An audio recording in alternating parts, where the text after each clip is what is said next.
Alhamdulillahirabbil alamin wal 'aqibatu lil muttaqin wala 'udwana illa 'alal zalimin. Wassalatu wassalamu ala sayyidil mursalin nabiyyina Muhammadin wa ala alihi wa sahbihi ajma'in. Wa ba'du. Para jemaah sekalian yang dirahmati Allah, hari ini kita menginjak kepada kajian tafsir surat Yasin bagian yang akhir, ayat yang ke-77 sampai dengan ayat ke-83 insyaallah. Dan mungkin nanti sekaligus kita akan lihat ayat-ayat secara keseluruhan, secara sepintas, untuk kita sampai kepada pemahaman mengapa surat Yasin ini begitu besar, dijadikan sebagai surat yang punya nilai utama, bahkan disebut qalbul Quran, ya, jantungnya Al-Quran, ya. Kalau Al-Fatihah itu umul Quran, sedangkan Yasin adalah qalbul Quran, jadi jantungnya Al-Quran. Nanti kita akan dalami. Kita baca dulu ayat ini. A'udzu billahi minasyaitonir rajim. Awalam yarau insanu anna khalaqnahu min nutfatin fa idza huwa khasimun mubin. Wa daraba lana mathalan wa nasiya khalqah. Qala man yuhyil 'idhama wa hiya ramim. Qul yuhyi alladhi anshaha awwala marrah wa huwa bikulli khalqin 'alim. Alladhi ja'ala lakum minas syajaril akhdari naran fa idza minhu tuqidun. Awalaysa alladhi khalaqas samawati wal arda biqadirin ala yakhluqa mithlahum bala wa huwal khallaqul alim. Innama amruhu idza arada syai'an ay yaqula lahu kun fayakun. Fasubhanalladzi biyadihi malakutu kulli syai'in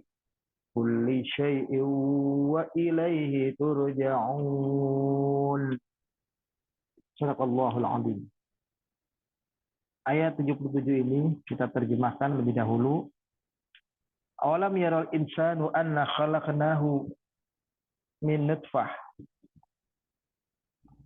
Apakah tidak manusia melihat, memandang dengan pemahaman tentunya, anna khalaqnahu min nutfah, bahwa kami telah menciptakan mereka asal muasalnya itu dari setetes air mani.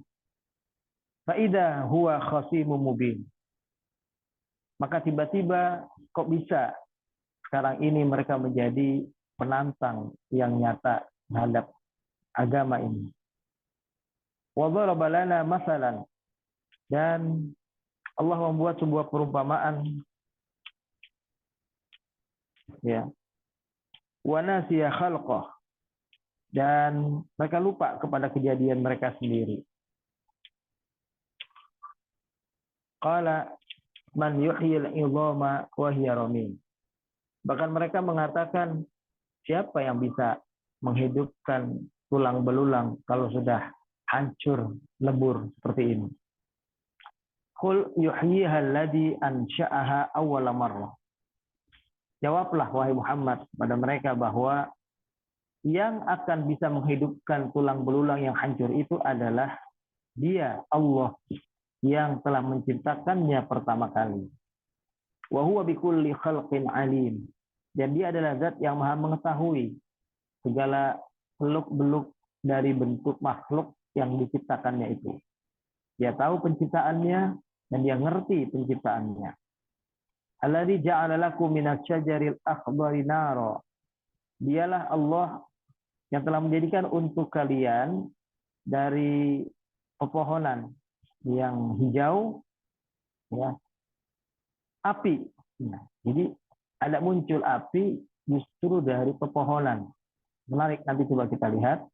Fa idza antum minhu tuqidun. Maka akhirnya kalian semua bisa menyalakan api dari kayu itu.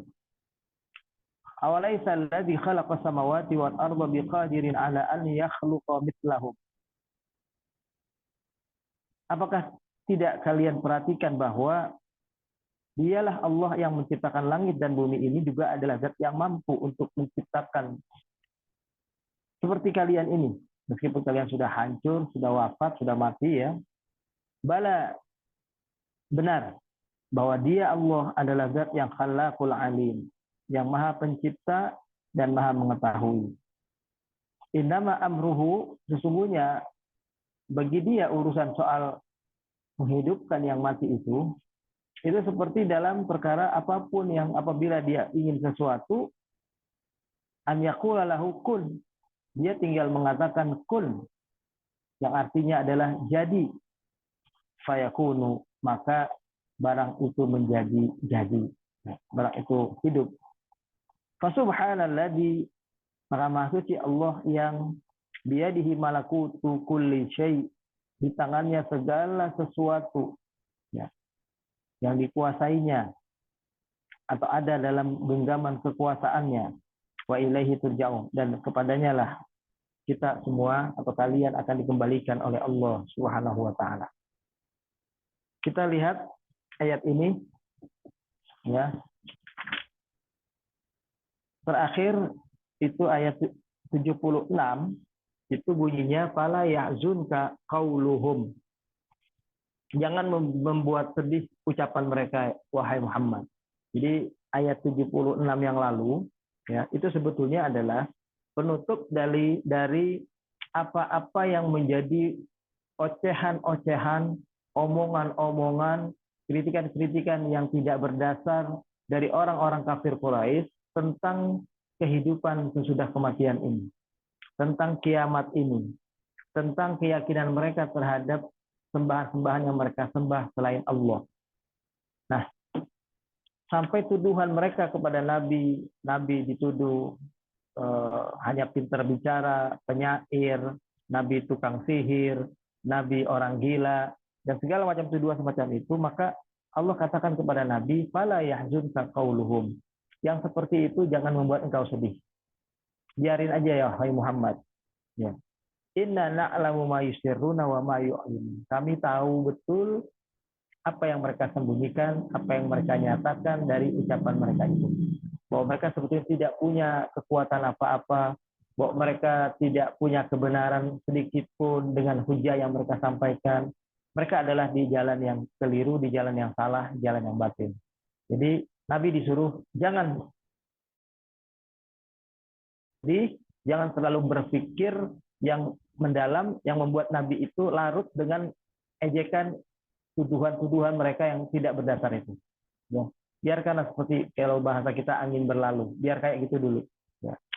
Lalu kemudian Allah terangkan di sini untuk menguatkan keyakinan Nabi tentang keesaan, tentang kekuasaan, tentang kudrah dan iradah Allah, kuasa dan kehendak Allah ini di dalam ayat berikut, ayat 77 dan seterusnya. Allah katakan kepada Nabi, awalam yarul insanu anna khalaqnahu min nutfah fa idza huwa khasimun mubin.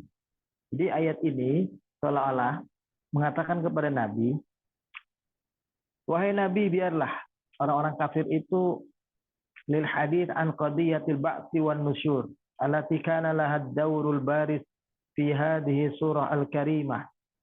Ayat-ayat sebelumnya berbicara tentang bagaimana Allah meyakinkan Nabi tentang hari kebangkitan, artinya hari kiamat itu. Dan ini untuk supaya juga bisa Nabi meyakinkan mereka orang-orang kafir Quraisy. Haitsu tahaddatsat fi bidayatiha an ihya'il mauta. Dimulai dari bagaimana caranya Allah menghidupkan sesuatu yang telah mati, ya. Kembalikan yang telah mati itu bisa hidup lagi. Tsumma ja'at huna litubrizu qadiyatal ba'tsi wan nusyur. Kemudian pembicaraan berikutnya di dalam ayat ini Rasulullah disuruh terangkan kepada mereka tentang bagaimana bentuk kebangkitan, bentuk munculnya kehidupan kembali setelah kematian itu. Bibisatotid dalil, dengan dalil yang begitu terang jelas, ya. Wa bimantiq al-fitrah, dengan cara bicara yang mengundang kesucian hati seseorang itu menjadi tersentuh. Wa quwwatul burhan, dengan kekuatan hujah, ya, kekuatan penjelasan. Fayaqulu taqaddasat asma'uhu, itulah makanya bunyi ayatnya adalah awalam yaral insanu anna khalaqnahum min nutfah fa idza huwa khasimun mubin.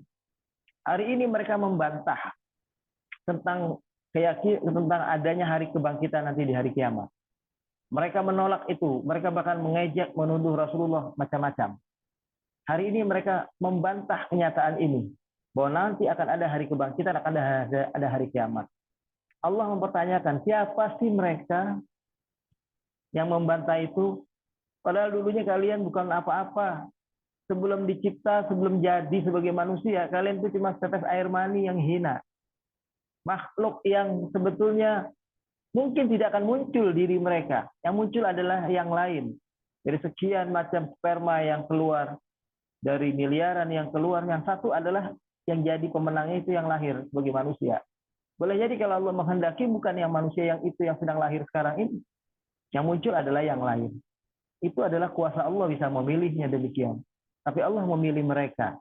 Kok tiba-tiba orang ini bisa jadi orang yang membantah seperti itu? Jadi istilahnya ayat ini mempertanyakan begini.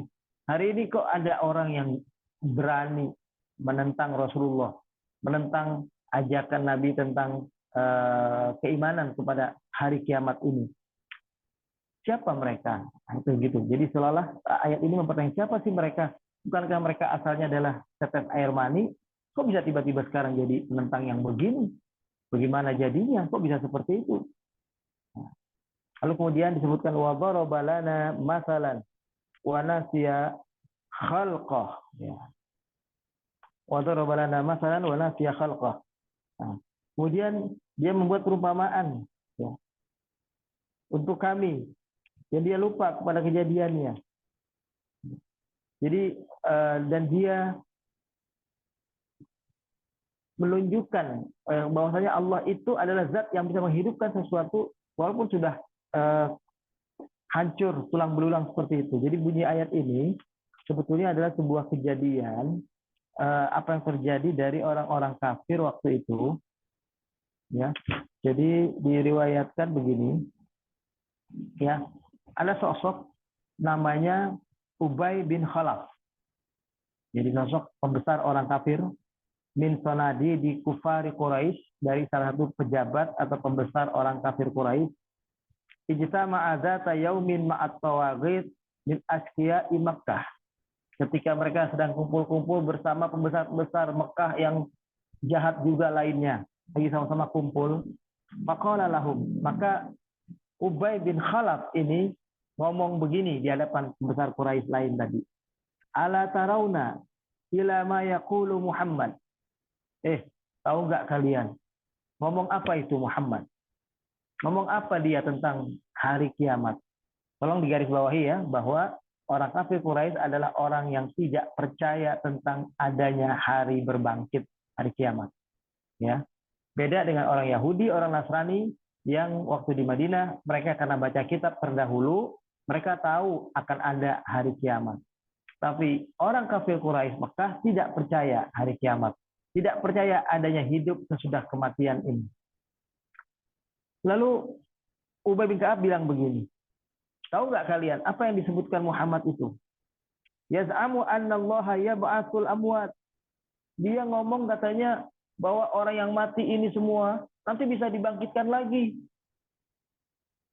Tsumaqala, lalu dia bilang, Allata, Al-Uzza, la adhabanna ilaihi wa la uqsimanna.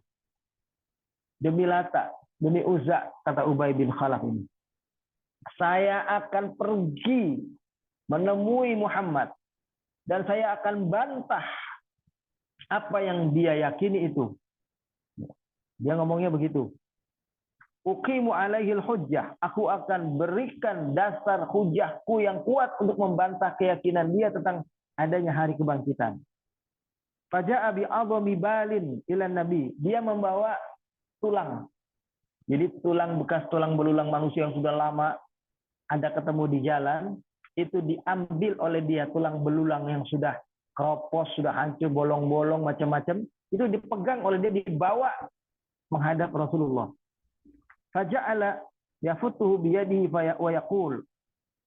Dia bahkan ditambah, digetok-getok, dipukul-pukul, dihancurkan tulang belulang itu. Lalu dia bilang kepada Muhammad, "Atasamu ya Muhammad, Muhammad." Dia datang kan kalau manggil Nabi cuma Muhammad, nggak pakai Rasul ya kalau orang kafir. "Atasamu ya Muhammad, anallaha yuhyi hadza ba'da ma ramma." Wahai Muhammad, ini tulang udah hancur begini. Nih, gua pukul-pukul gitu istilahnya. Hancur. Apa mungkin Tuhanmu bisa menghidupkan yang udah hancur begini? Itu dia ngeledek, maksudnya menanyakan itu kepada Nabi kita Muhammad Sallallahu Alaihi Wasallam. Sorobalian, tulang itu udah betul-betul remuk, udah betul-betul hancur. Faqala lahu Sallallahu Alaihi Wasallam, maka Nabi menjawab, "Na'am," kata Nabi, "iya, tulang belulang itu bisa utuh kembali," kata Nabi. "Yumitukallah, Allah mematikan kamu," kata Nabi Muhammad kepada Ubay bin Khalaf. "Tsumma yuhyika," kemudian Allah akan menghidupkan kamu. "Tsumma yudkhiluka jahannam," kemudian Allah akan memasukkan kamu ke neraka jahanam, kata Nabi. Nabi berani itu ngomong kepada Ubay bin Khalaf itu langsung begitu. "Yumitukallah wa yuhyika wa yudkhiluka jahannam." Allah akan mematikan kamu dan Allah akan menghidupkan kamu nanti, dan Allah akan menjebloskan kamu masuk ke dalam neraka jahanam, kata Nabi. Fanazalatil ayah al-karimah raddan alaihi fi inkarihil ba'd. Inilah mengapa turunnya surat itu. Jadi turunnya surat Yasin ayat yang ke-77, 78, 79 ini berkisah tentang sosok yang bernama Ubay bin Khalaf, salah satu pembesar Quraisy yang mendatangi Rasulullah setelah ngomong dengan pembesar-pembesar yang lain dengan nada melantang, bawa tulang.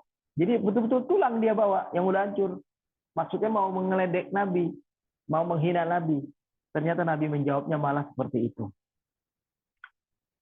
Awalam yarul insanu anna khalaqnahu min nutfah.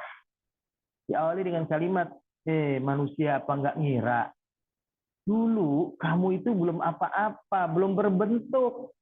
Bahkan tulang pun belum ada. Kamu setes air mani, terus bisa jadi seperti sekarang. Nah, itu maksudnya. Dulu setes mani aja, kalau sekarang udah ada tulangnya, dan pernah jadi, pernah hidup, pernah menjadi manusia, membangkitkan apa yang pernah ada, lebih mudah daripada menghidupkan apa yang belum pernah ada. Nah, itu logikanya demikian. Makna ayatul karimah. Jadi seolah-olah ayat itu bilang begini.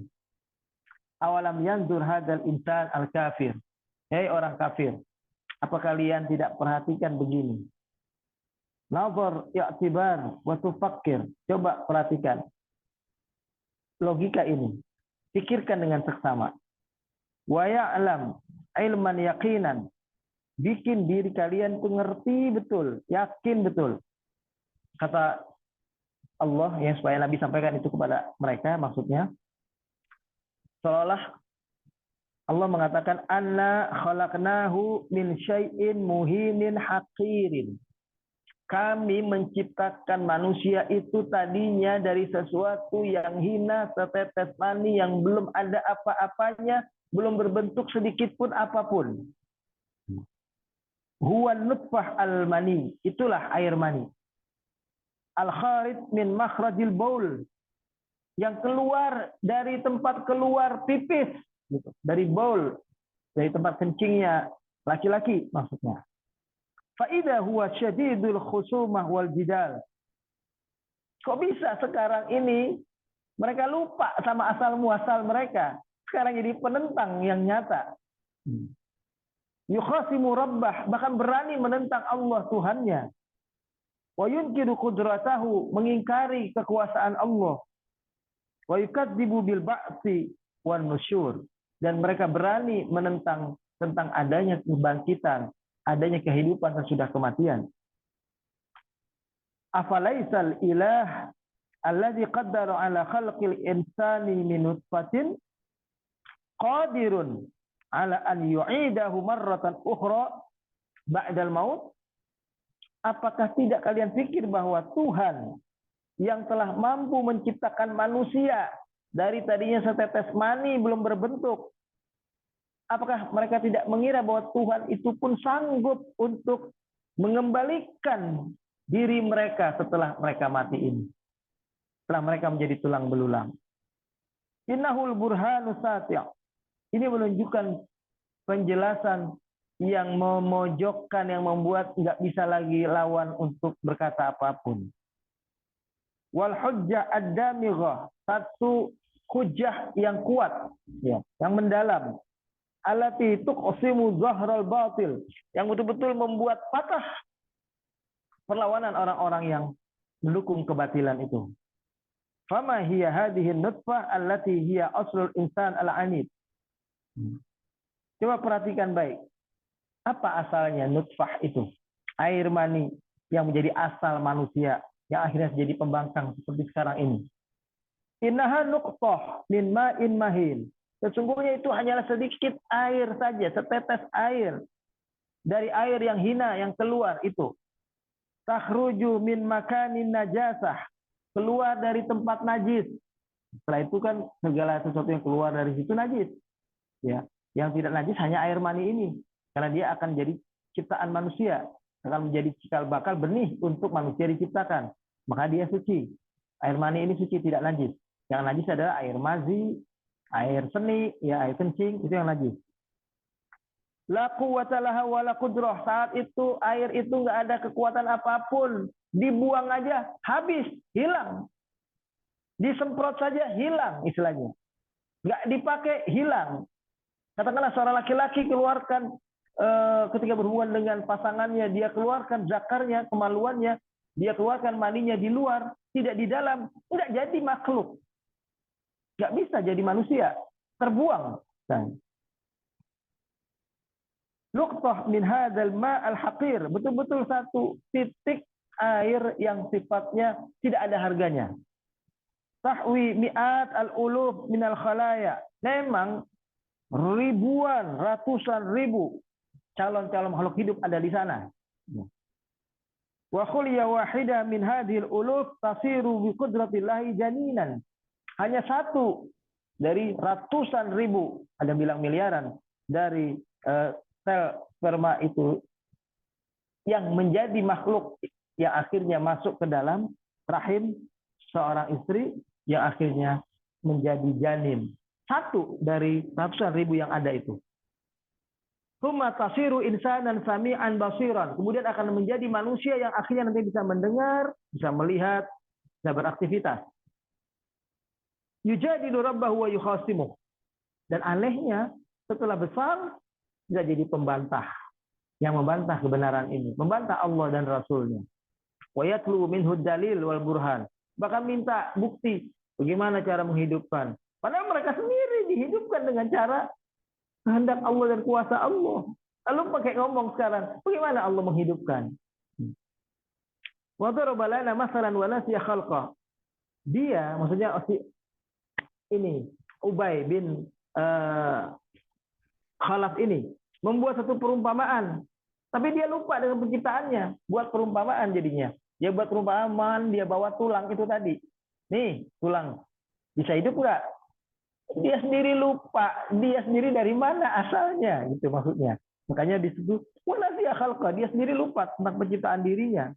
Qala, maka kemudian berani dia ngomong sampai man yuhyil 'idhama wa hiya ramim. Siapa yang bisa menghidupkan benda ini, tulang ini kalau dia sudah hancur luluh seperti ini. Jadi wa daraba lana hadzal kafir al-masal bil 'azmi ar-ramim.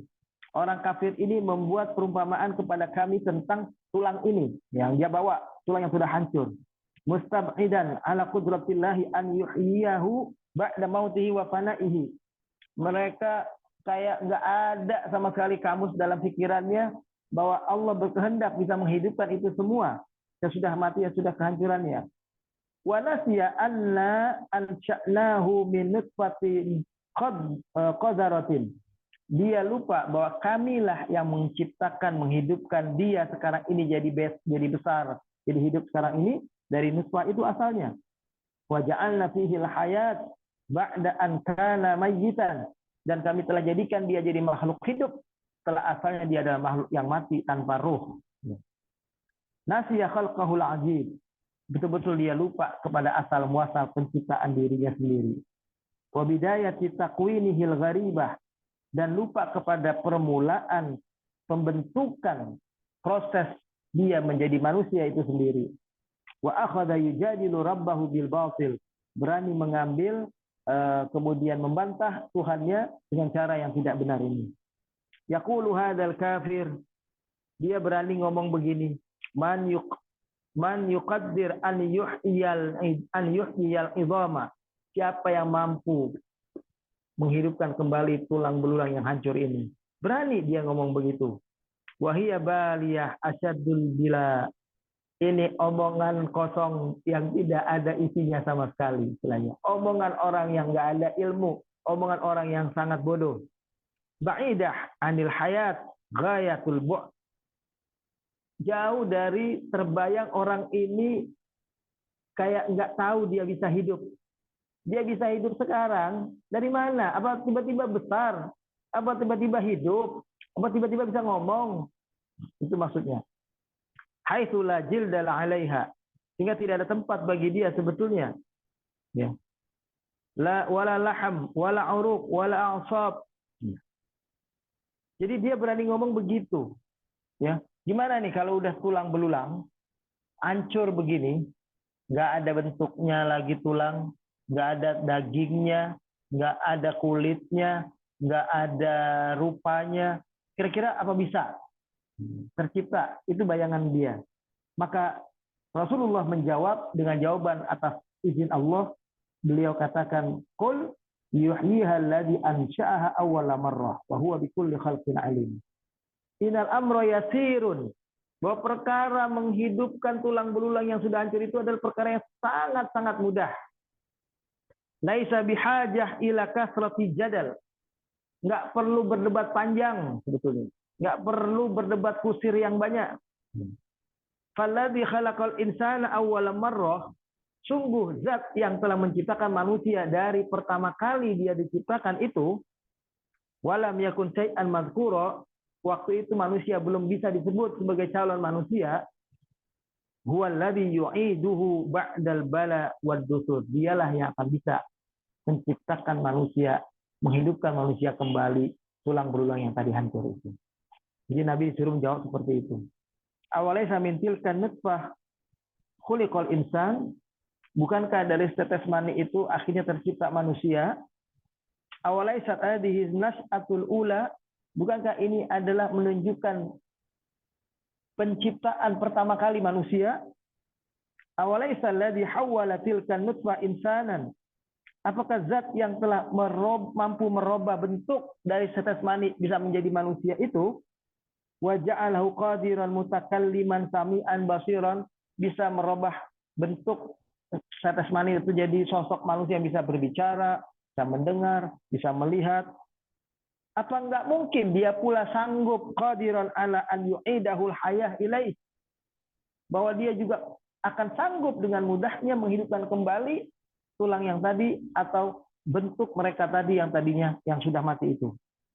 Wa yuhawwilul 'azam ar-ramim makhluqan hayyan jadidan, yakni mengganti tulang yang hancur tadi menjadi makhluk yang hidup, makhluk baru lagi. Apa enggak mungkin? Itu dipertanyakan. Bayangkan setetes mani saja bisa dirubah, apalagi ini sudah ada bentuk tulang dan pernah ada bentuk kejadiannya. Pernah ada kepalanya, pernah ada kakinya, pernah ada tangannya, pernah ada badannya, dan seterusnya. Innal mantiqas salim yaqul. Nah, ini kalimat mantik, kalimat logika, dialog logik ya istilahnya, yang sehat itu mengatakan begini. Man qadara 'alal bida'ah, siapa yang mampu mewujudkan sesuatu dari tidak ada menjadi ada, tentu qadara 'alal i'adah, lebih mampu lagi untuk mengembalikan bentuk itu. Kan gitu.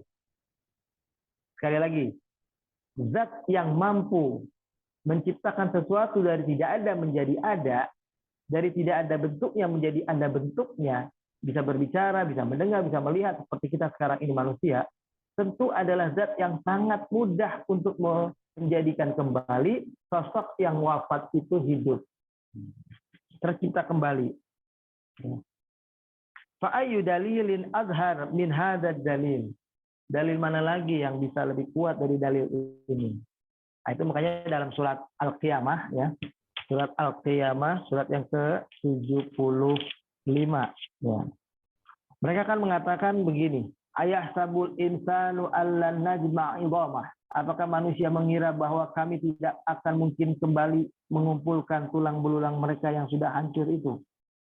Maka Allah menjawab, bala qadirina ala an nusawwiya banana. Bahkan kami sanggup mengumpulkan tulang belulang mereka, menghidupkan mereka kembali manusia ini melalui ruas-ruas jari mereka yang telah hancur itu. Kami sanggup, kata Allah.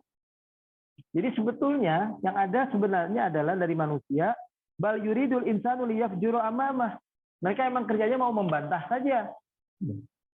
Jadi sebetulnya mereka tahu Allah itu sanggup menghidupkan yang sudah mati, sebagaimana Allah ditantang tadi menghidupkan tulang belulang yang sudah hancur, wahya romim tadi, mayuhil idhama wahya romim, siapa yang bisa menghidupkan tulang belulang ini sudah dia hancur. Nabi disuruh jawab, zat yang menciptakannya pertama kali, yang tadinya dari air mani, lalu bisa hidup, bisa berbicara, bisa mendengar, bisa melihat ini, kayak kita manusia sekarang, tentu adalah zat yang juga akan lebih mudah dan sanggup untuk menghidupkannya kembali. Jadi sebetulnya yang terjadi adalah yuridul insan liyafjura amama. Manusia pengennya terus membantah saja, pengennya berbuat dosa saja, berbuat sesuatu yang menentang kebenaran Allah ini saja. Itu yang terjadi. Kemudian kita lihat lebih lanjut. Tsumma zada tabaraka wa ta'ala fil idahi wal bayan. Kemudian Allah menambahkan keterangan pada ayat berikutnya dengan penjelasan dan keterangan yang lebih jelas lagi tentang kekuasaannya. Fadzakara ma huwa a'jab wa aghrab. Dia akan menerangkan di dalam ayat berikutnya adalah apa yang lebih mengherankan dan apa yang lebih membuat takjub orang-orang kafir itu. Wa huwa ibrazu syai' min diddihi, yaitu munculnya sesuatu dari lawannya. Ini Allah buktikan. Munculnya sesuatu dari lawannya. Apa maksudnya? Wa huwa iqtidahun nar minasyajaril akhbar wal ma' yutfi'un nar, yaitu memunculkan api dari pohon yang hijau, yang notabene pohon itu mengandung air, yang kita tahu air itu bisa mematikan api. Tapi Allah dengan kekuasaannya bisa memunculkan api dari air. Nah, ini begitu maksudnya. Jadi biar manusia ini betul-betul melek, betul-betul yakin apa yang disampaikan oleh Rasulullah adalah sebuah kebenaran, Allah hadirkan sebuah pembuktian lain berupa sesuatu yang merupakan lawannya dari kenyataan selama ini. Kenyataan selama ini adalah api dimatikan oleh air. Tapi justru Allah takdirkan air memunculkan api. Air bisa menciptakan api. Dari mana bentuknya? Nah ini. Ma'adzalika kharajat mimma huwa mustamil 'alal ma' wal a'rab turin nar. Ya, min ba'dil asjar kal marah wal ufar wa fi amsalihim fi kulli syai'in nar. Wa amtajadil marah wal ufar. Sadaqallahul azim. Ya. Jadi Allah mengatakan alladzi ja'ala lakum minas syajaril akhdari naro. Dialah Allah yang telah menjadikan untuk kalian dari kayu, dari pohon akhdar yang mengandung kayu, yang kayu itu mengandung air, Allah bisa menghadirkan api di situ. Jadi orang dulu itu ternyata di antara salah satu cara menghadirkan api yang mereka butuhkan untuk masak, untuk macam-macam, untuk menghangatkan badan dan segalanya, itu menggosok-gosokkan kayu, batang dengan batang pohon. Digosok-gosokkan, lama-lama keluar api. Nah ini menunjukkan bahwasanya bisa terjadi. Allah yang bilang begitu. Bayangkan, api yang selama ini kita katakan hilang lenyap dengan air, tapi justru dari air bisa muncul api. Pepohonan itu kan mengandung air. Hujan itu serapannya adalah kepada mereka. Nah, disitulah ternyata justru yang terjadi adalah Allah menjadikan sedemikian rupa api itu muncul dari gesekan-gesekan batang-batang pohon yang Allah ciptakan. Nah, ini sebetulnya untuk membantah orang-orang kafir. Maka dari itu Allah bilang begini. Atau lebih lagi kita coba perhatikan begini. Innaha wallahi ajibah.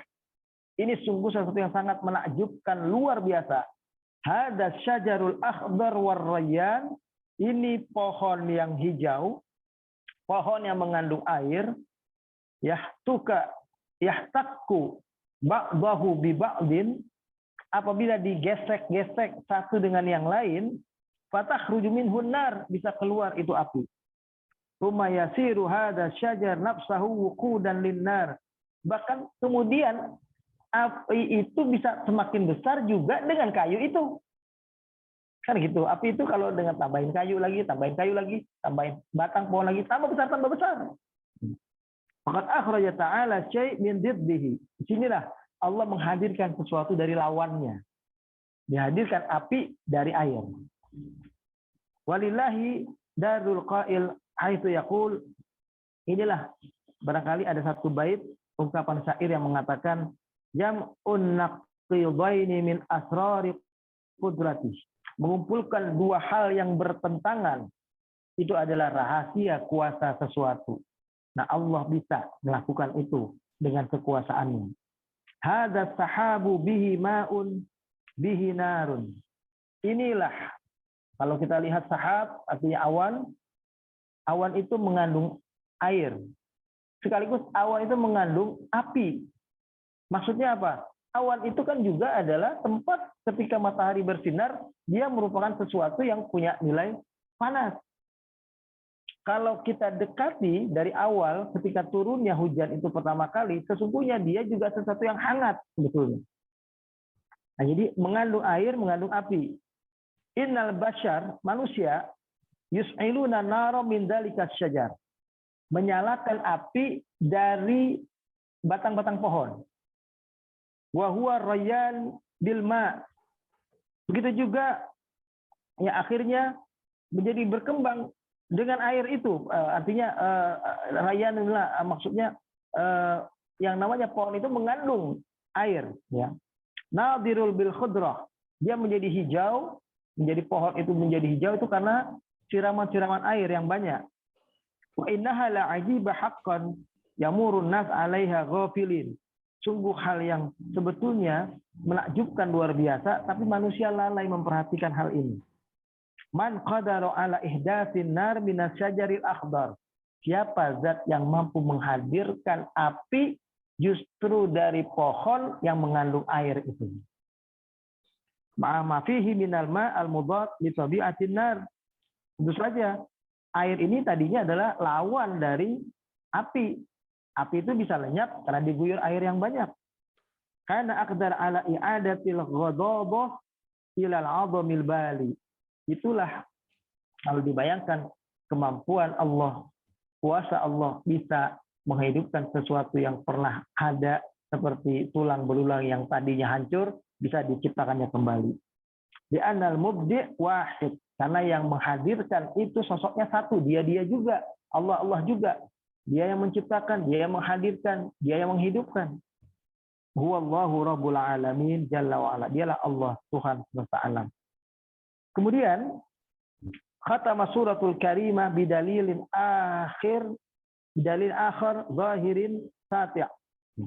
Kemudian surat ini Yasin ditutup dengan dalil lain ya.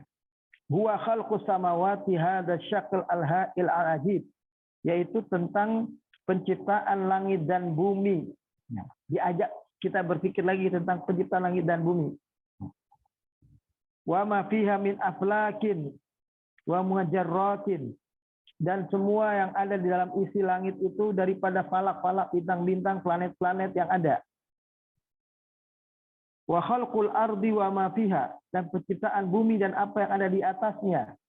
Min jibalin wa biharin, daripada gunung-gunung, laut ya yang ada di atas bumi ini.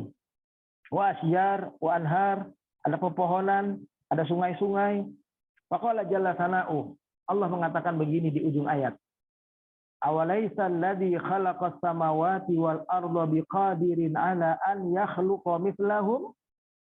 Bukankah zat yang telah menciptakan langit dan bumi ini adalah zat yang juga mampu menciptakan seperti mereka itu kembali? Artinya bisa dibikin lagi? Bala wa huwal khallaqul alim. Benar. Ini jawaban kita orang beriman disuruh jawab benar. Bahwa Allah adalah zat yang maha mencipta, yang maha mengetahui, dia bisa saja melakukan itu. Dia bisa bikin lagi bumi kedua. Dia bisa lagi bikin langit kedua. Dia bisa bikin lagi apapun. Innama amruhu, sesungguhnya urusannya bagi Allah, idza arada syai'an, apabila dia menghendaki sesuatu, an yaqula lahu kun. Dia tinggal mengatakan kun. Dia tinggal mengatakan jadi. Jadi kun itu terjemahannya adalah jadi. Fayakunu, maka jadilah barang itu. Maka wujudlah barang itu. Itu maksudnya. Jadi bukan ngomong kun fayakun, bukan. Jadi di sini adalah menunjukkan jadi atas kehendaknya langsung. Beda dengan kita manusia. Coba kita renungkan sedikit. Kalau kita manusia, kita bilang misalnya saya mau pakai baju. Nah, itu kalau bilang saya mau pakai baju, kita tentu ambil baju dulu. Bisa di lemari, bisa di satu tempat yang lain. Setelah kita ambil, kita kenakan, baru kita pakai. Perlu waktu, perlu pergerakan untuk menjangkaunya. Itu kalau manusia. Tetapi Allah, ketika akan menghadirkan sesuatu dalam penciptaannya ini, dia tinggal bilang kun, jadi, maka jadilah. Dan tolong dipahami, kata-kata jadi ini pun bukan berarti Allah ngomong dulu, jadi baru jadi. Tidak, enggak begitu. Terbesit saja dari Allah keinginannya akan wujudnya sesuatu yang ia inginkan, maka ia akan wujud. Coba pernah nggak kita berpikir, kata-kata kun di sini bukan berarti Allah ngomong kun. Kan orang beranggapan begitu. Allah ngomong jadilah, baru jadi. Padahal tanpa ngomong pun bisa jadi sesuai yang dia inginkan.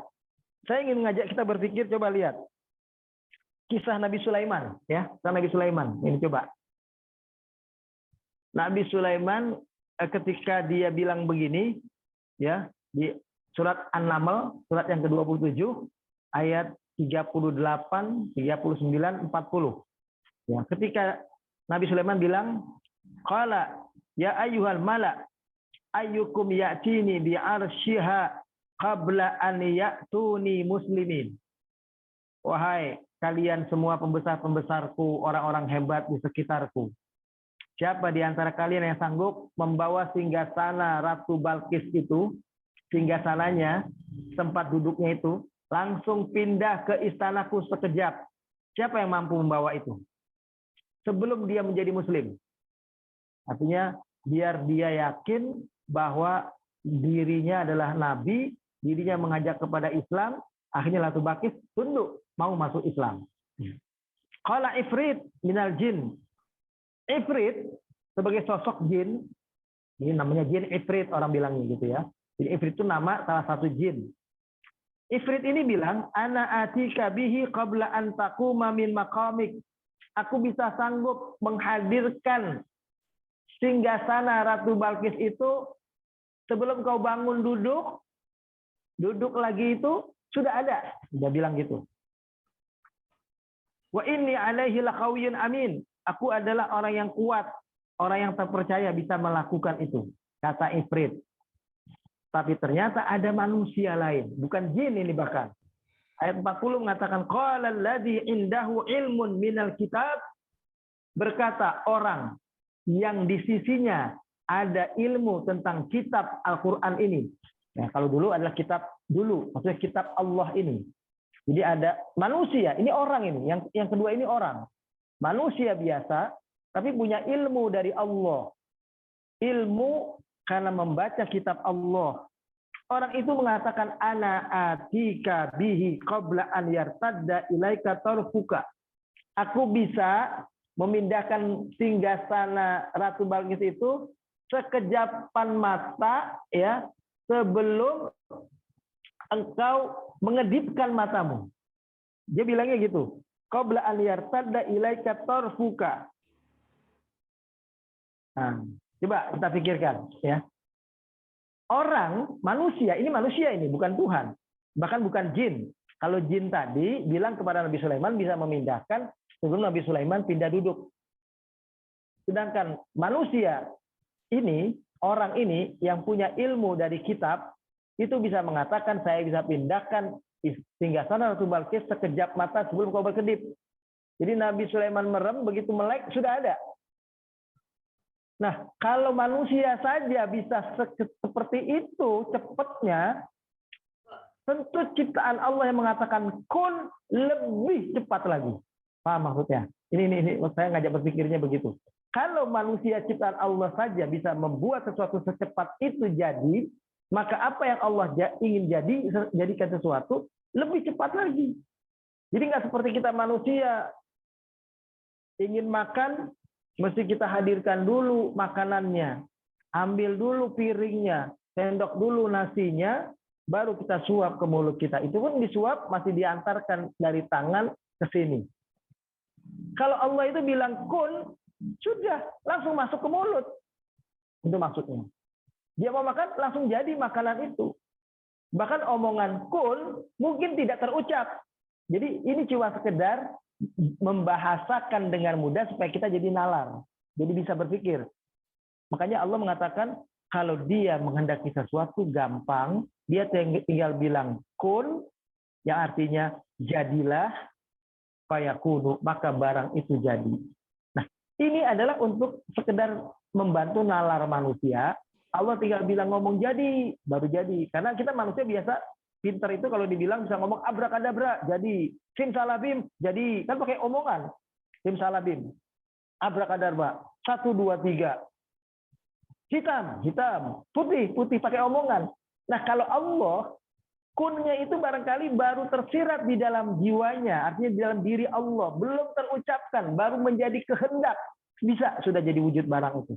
Jadi begitu Allah berkehendak ingin sesuatu, barang itu jadi. Itu maksudnya. Jadi bukan pakai juga harus ngomong. Kalau bilang pakai ngomong, kalah cepet dong sama manusia yang di zaman Nabi Sulaiman. Jadi maksudnya wa idza arada syai'an an yaqula lahu kun, maksudnya adalah apabila Allah menghendaki sesuatu, maka ketika dia ingin itu ada, langsung ada. Dia ingin itu hancur, langsung hancur. Dia ingin itu hidup, langsung hidup. Dia ingin itu mati, langsung mati. Begitu. Itu yang namanya kekuasaan Allah Subhanahu wa taala. Makanya ayat ini ditutup dengan kalimat fasubhanalladzi biyadihi malakutu kulli syai'in wa ilaihi turja'un. Maha suci dia Allah, dia zat yang di tangannya segala sesuatu dalam kehidupan ini semua dalam kontrol genggamannya dan semua akan dikembalikan kepadanya. Bagaimana kalian akan kembali kepada Allah Subhanahu wa taala. Jadi hadhihi nujum wal aflaq kulluha tajri wa tadur. Planet, bintang, semua ini bergerak, beredar pada garis edarnya masing-masing. Fi diqqatin wa da'bin. Hitungan mereka sendiri. Detik mungkin waktunya lebih cepat dari detik, itu terjadi perputaran kecepatan mereka. La tatawaqqaf lahzatan wa la tadar. Mereka nggak pernah berhenti sedikit pun, terus bergerak. Benda-benda langit itu terus bergerak. Karena kalau mereka berhenti, kehancuran alam semesta ini. Illa tahattam al-kaun. Wa illa tahattam al-kaun. Kalau dia berhenti, akan hancur binasa alam semesta ini. Wastadamat hadhihi al-katlu al-ha'ila as-sabihah. Maka akan terjadi benturan-benturan hebat dari semua benda-benda langit, planet-planet itu. Kalau semuanya tidak berputar pada garis edarnya, atau berputar melambat, atau berputar terlambat, akhirnya akan terjadi kehancuran. Fa aina khalqun nas min khalqi hadhil ajram al-azimah. Kalau begitu kita perhatikan, Allah yang bisa ngatur semua benda-benda langit sebesar itu, sehingga dia teratur rapi, penciptaannya sempurna, perhitungan gerakannya juga tepat, sesuai dengan garis edarnya yang sudah ditentukannya demikian rupa. Bagaimana membandingkan dengan kita manusia? Kita di mana? Siapa kita kalau begitu? Bukankah kita adalah makhluk yang lebih mudah penciptaannya daripada semua itu?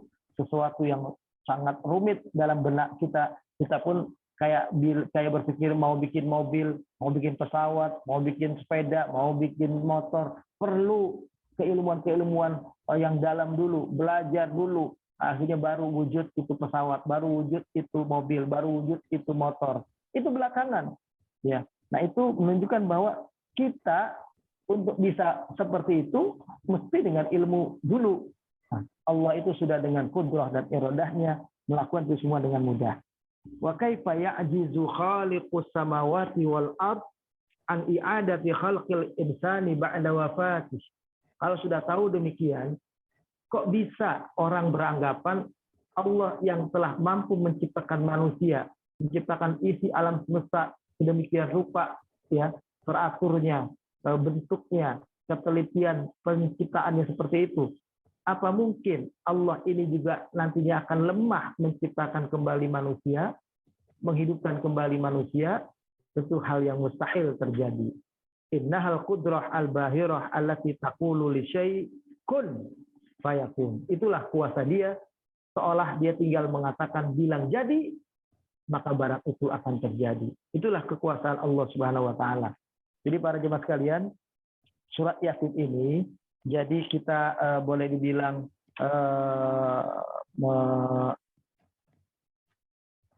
mengakui, katakanlah, bahwa surat ini punya keistimewaan yang luar biasa, punya keutamaan-keutamaan untuk dibaca setiap malam, bukan hanya malam Jumat, setiap malam dibaca, setiap mungkin mau tidur dibaca, atau setiap waktu kejadian apapun yang kita rasakan, kita perlu ketenangan, tambahan keyakinan. Karena surat ini itu berisi tentang cerita banyak hal, seperti misalnya awal-awal itu kalau kita pelajari, dia menceritakan tentang siapa Nabi kita. Beliau adalah Rasulullah, Nabi terakhir, Nabi penutup, Nabi akhir zaman. Kemudian setelah itu dijelaskan apa misi beliau. Misi beliau adalah menjalankan tuntunan ajaran Islam. Islam sebagaimana yang pernah ada pada zaman Nabi kita sebelum-sebelumnya. Nabi Ibrahim, Nabi Nuh, bahkan Nabi Adam alaihi salam. Nah, semua ini diwakili oleh beliau misi ajarannya, yaitu ajaran Islam. Ajaran yang mengajak kepada kebenaran, ya. Ajaran yang meminta kita ikuti Islam yang murni itu, ya. Di mana kalau kita tidak ikuti ajaran Islam itu berarti menyimpang dari keberadaan kita sebagai manusia sejatinya. Karena itu adalah ajaran kemanusiaan. Mengingkari Islam berarti mengingkari nilai kemanusiaan yang hakiki, karena dia merupakan ajaran yang sudah muncul sejak awal. Kemudian mengajarkan kita juga di surat Yasin ini tentang penentangan terhadap ajaran yang benar, ya, di mana ketika seseorang sulit melakukan kebaikan-kebaikan, ya, dia mohon petunjuk kepada Allah, Allah akan mudahkan dia mendapatkan kebaikan itu. Kemudian juga di ayat ini lebih kita ketahui tentang kekuasaan Allah, ya, kebesaran Allah, tanda-tanda kebesarannya melalui penciptaan bumi, ya, melalui penciptaan siang dan malam, matahari dan bulan, itu kemarin kita sudah ketemu ayatnya, ya. Kemudian melalui penciptaan kapal, ya, semua itu adalah menunjukkan dia kuasa, dia ada, dan dia punya qudrah dan iradah, punya kehendak dan punya kekuasaan. Kemudian nantinya juga ayat ini berisi tentang apa-apa yang terjadi pada sosok manusia apabila mereka mati. Apa yang terjadi setelah kematian? Ini diceritakan bahwa hidup yang mereka lalui ini akan segera berakhir dan mereka akan tiba-tiba hidup kembali di hari kiamat. sampai mereka itu kayak kaget, kok bisa terjadi kehidupan baru setelah kematian ini. Ya, kan ada ayat yang mengatakan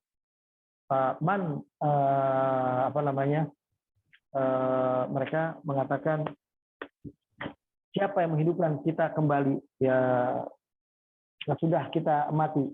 Mimar qadina hada ma wa'adar rahman wa sadaqal mursalun, ya, bahwa inilah bukti janji kebenaran apa yang dijanjikan oleh Allah, ya, bahwa kita makhluk manusia ini akan kembali Allah hidupkan nanti di hari kiamat.